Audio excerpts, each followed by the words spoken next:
Hey, welcome back. And today, I want to start this conversation in the lobby of your church right after your service ends. You are most likely standing there, right? People are filing out, and you know how this happens. So, especially if you preach, somebody grabs your hand, your arm, and says, the sentence every preacher, pastor knows by heart. Great message today, great sermon today, pastor, great word today, pastor. I really needed that. Now, this is just you and me, so let's be honest, okay? You replayed that comment on the drive home, and you've been doing that for years. And somewhere in that replay, there a quiet kind of equation can form in your mind. People felt good, so Sunday must have been good. The room was warm, and the response was positive. The vibe kind of felt okay, so I guess we won. And maybe that's true, but here's the question I want to sit under kind of, and I think it's the question that sits under everything that we're going to address today. What exactly did the room need? Did it need encouragement or did it need formation?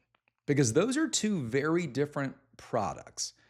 And I'd bet your Sunday is currently optimized for one of them.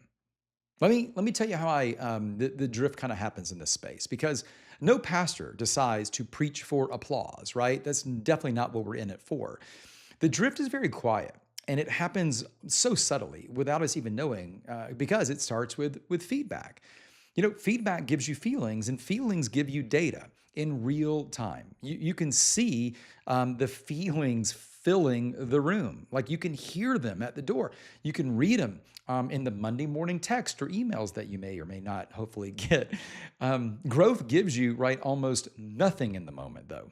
Growth, right, spiritual formation, growth shows up like 3 weeks later in a marriage conversation that you're never probably even going to hear about. It shows up in a maybe confession inside of a small group that you're not a part of. It shows up in a generosity decision that was made, around the kitchen table on a Tuesday night, and you're certainly not in the house for that.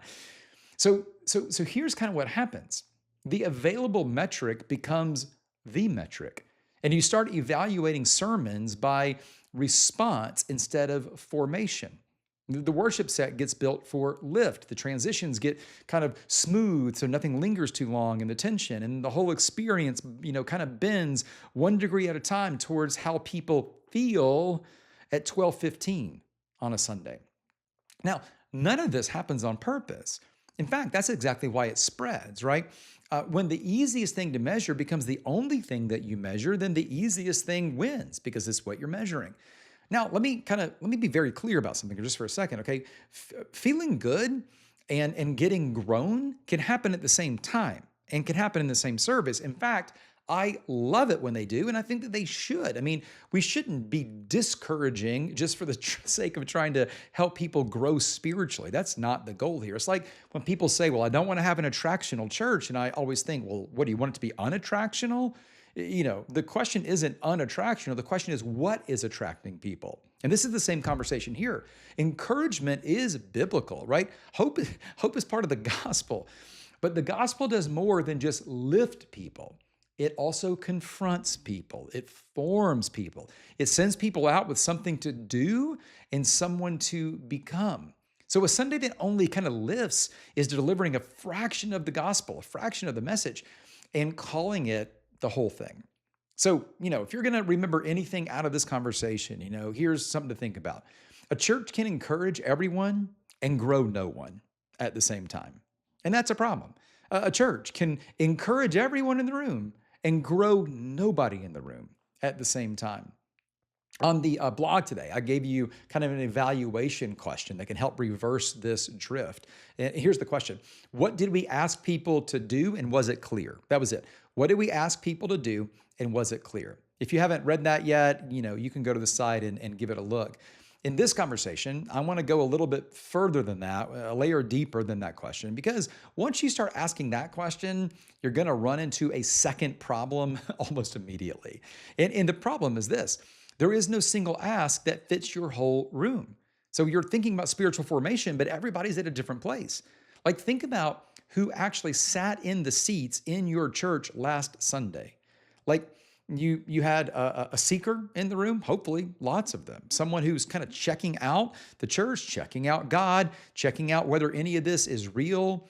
You may have had a newer believer. We call those people students, and this new believer is trying to figure out how faith works on Wednesday. And you maybe had some shapers in the room. Those are people who are a little bit more mature, and they're beginning to shape their life after the ways of Jesus. So this person has a faith that is maturing, and they are ready to take on more responsibility for other people, to meet the needs of other people. And then, of course, we have our most mature people. We call those stewards. And these people are the people who are stewarding their lives for the kingdom and for others. And they are leading and giving. And I mean, they're being sent out. I mean, they are the leaders. They are the true disciples, not just being discipled, but they have made so much progress in this. And a lot of them have been sitting in the room for a long time, right? Because no one has actually summoned them to steward what God has built in them.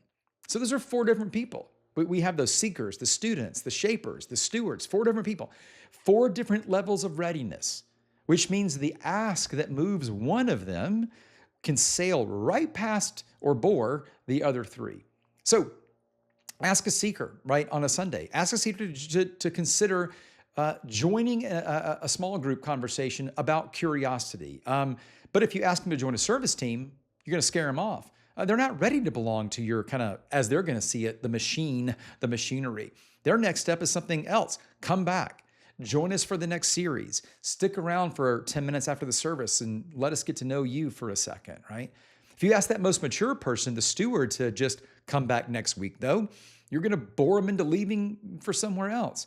They need to feel handed some weight. They need a person to mentor, a team to lead, a sacrifice to make.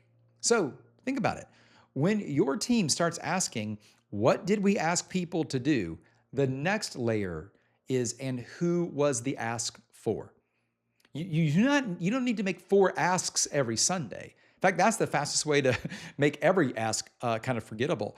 But you absolutely do need to make one clear ask aimed at one stage of spiritual development, and you need to rotate that target, that segment target, over the course of a month so that every person in the room gets summoned to something within 4 to 6 weeks. So that's the kind of next level to this. And I'd love for you to think about that this week. Like, what would happen if you map out your last month of Sundays and just write down, what asks did we have over the last month? Here's what I think you'll probably find. It's one of two patterns. Either there were almost no asks at all, and that happens all the time. It's so frequent in church. We need to stop that. We got to get better, okay? Or the other thing is that you made asks, but they were just aimed at everybody all the time. And by the way, usually the newer Christian. That's typically who we're making asks to, not on purpose, but it's just the most comfortable place to go when you're on that stage. Meanwhile, those seekers are there, the shaper is there, the steward is there, and they're all kind of sitting there weeks at a time, months at a time, without actually being asked to do something for where they are in their journey. So, who's in your church? That's a great question. Do you have all four categories in your church? You probably do. And how are you going to start tailoring your asks so that each category gets asked every single month? That's a great follow-up to this conversation.